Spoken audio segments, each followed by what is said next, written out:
Hello and welcome to Appy Friday. This week we're talking about our top 5 Android phones that are out at the moment.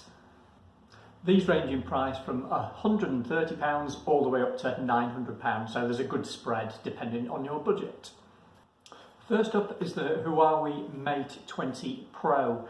This is one of the most expensive phones. This is £899, but it's an absolute top spec phone. As we've come to expect with top spec phones, the camera's amazing on this. So a lot of the top spec phones have a dual lens. This actually has a triple lens. So on the back there's 4 dots, 3 of those lenses and the others the flash. It has an optical zoom, a 3 times optical zoom rather than digital, so that's really good. It has a 20 megapixel ultra wide camera, and then the final one is a 40 megapixel super high resolution camera. So if you're into your cameras and your photography, this is a cracking phone. Screen size, this is quite big. It's 6.39 inches and storage, again, big at 256 gig. Number 2 on the list is the Honor 10, and this is £399. So this is one of the most affordable top spec phones out there. It has an edge-to-edge display, so it goes right to the edge, so there's no like ugly bezels around it. And an interesting one, there's this latest craze of having the notch at the top of your phone. On this, it's actually in the software, so you can enable and disable that in the settings.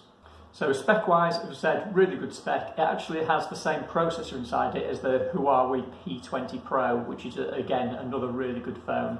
And as Honor, a sort of a cheap version of the Huawei brand, the part of the same company, and you see that quite a lot where they start putting some of those expensive bits in the lower spec phones. So overall, I think this phone's a bit of a bargain for the actual specifications. So number 3 on the list is the Samsung Galaxy S9. Of course, no Android list wouldn't be complete if it didn't have Samsung in it. Samsung have a great reputation, and for a good reason. They make decent phones, not the cheapest, but they're good quality and really good specifications, and again, camera's really good on them. This has a 5.8 inch screen, an 8 megapixel sort of selfie camera, the front facing camera, and the rear camera's a 12 megapixel. So as I said, the camera's really good. And the Samsung Galaxy S9s you can now get for £649. So number 4 on the list is the Moto G6 Play. I'm a big fan of Motorola. My last 2 phones have been Motorola's, and I have the G6, not the Play version, the slightly more advanced version. So this phone is the cheapest on the list at £129. Again, that sort of money for a smartphone as good as this is crazy money really. It's ridiculously cheap for what you get. This has a 5.7 sub HD screen, so it's not the highest quality screen out there. For me, I'd spend the extra, I think it's about £30–40 on getting the non-play version, because you're getting a slightly better spec and it's got a proper HD screen. The advantage of not having that HD screen with the Play though are your battery life's better, and it has a bigger battery because the internals aren't as big, so they can fit a bigger battery because it's got less processors, etc. So if you want a phone with really good battery life, then this is a good option too.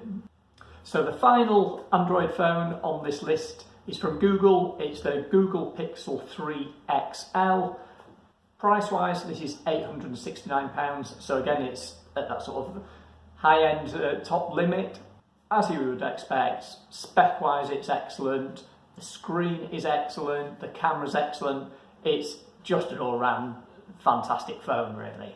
Screen-wise, it's huge. It's a 6.3 inch screen. And we were talking about HD, this is an OLED screen on it as well. So again, amazing quality and sort of brightness, absolutely everything. So if you're looking for, I think this is the best premium phone where cost isn't an issue. I think this is the best thing out there at the moment because it just does everything brilliantly. Build quality is great, but you're obviously paying a price for that. So that's it for Appy Friday this week. I hope you found that useful. Please do give us a like and a subscribe and leave any comments below. If you've got any of those phones, let us know what you think, or if you're considering getting one of these phones, then do ask any questions. So that's it, and see you next week.